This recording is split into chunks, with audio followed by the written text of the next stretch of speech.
to mention is, while it is challenging to come up here and give these presentations as well, there's actually a lot of work that goes on behind the scenes to actually gather these all together. And as we might be able to tell, there's lots of different formats involved. So I want to get a big round of applause for Ted O'Connor, who's running back in the booth.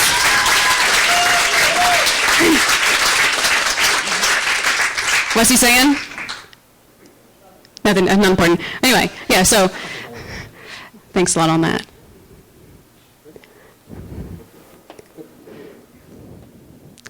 All right, almost right up here. We've got our next speaker will be Bill White.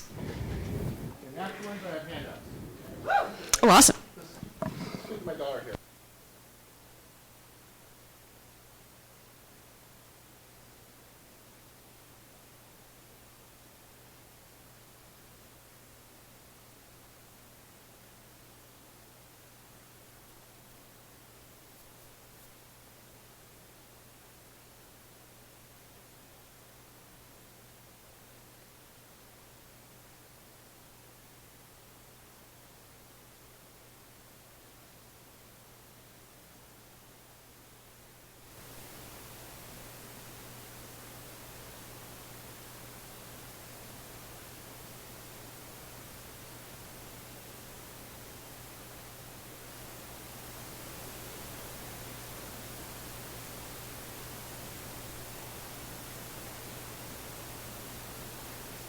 Not be done with tax dollars.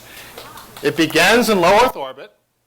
You can then upon the time it says start, the various competitors fire their engines. There's racing excitement. You can use a SpaceX Dragon with a Centaur module, a Russian Soyuz with a Progress or a Frigate. This idea has evolved from the Space Adventure's free return loop around the moon. The Chinese Shenzhou could compete too, using equipment that currently already exists. They have to hear this. So what SpaceX would need is a Centaur module. They'd have to update their heat shields on the Dragon to absorb the lunar return. But it's a small incremental advance over what they're building already. And the same with the Soyuz. And I said this is a development from the Space Adventure's free return mission. And let's see. Oh, sorry. And as you, okay, Shenzhou. And then what'll come in a minute is that to go to EML-2, you need to do a lunar flyby. And I believe that would offer a chance for dramatic TV coverage, dramatic involvement of the public, because you take a low flight over the Earth, you can use, okay. And then you can, EML-2 is at the same location from every orbital inclination on Earth. So the SpaceX Dragon could launch from Florida. They could launch from Hainan Island. They could launch from Bacan or South America. And then you go to, as you fly by the moon, you do, these slides are going a little slower than I wanted. So the idea is that then you go to EML-2, you loiter at EML-2, you can deploy a science probe, then you come back to Earth. So where is it? It's that point in space beyond Earth. It has great strategic value because it's part of the interplanetary superhighway, with Martin Low and others have found. So science experiments could go on to Mars and anywhere else. It's also an ideal staging point for placing a depot for exploring the moon. Usually, again, the slingshot would provide drama for television. It's also farther from Earth than Apollo 13 went. Therefore, a space adventurer, a tourist, who wanted to say, I've gone farther than any human being has ever gone. And it offers gateways to the moon, offers favorable objectives for going beyond the lunar orbit. And what this would do is stimulate routine travel to what's a strategic crossroads in space.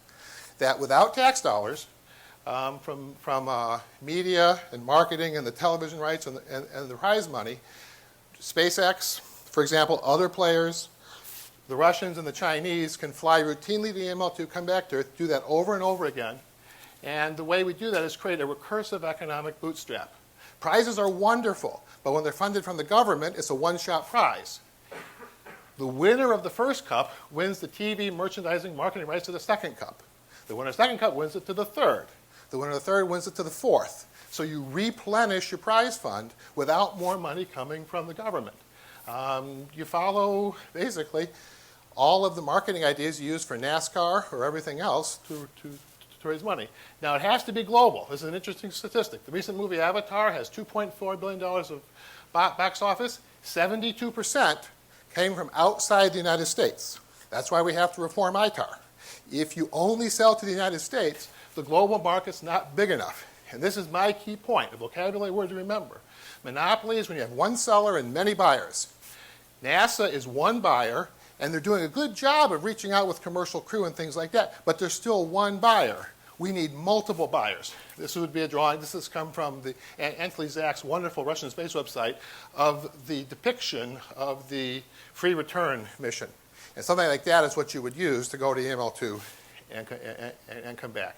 So ending the monopsony is the goal I'm pushing for. Thank you. Okay.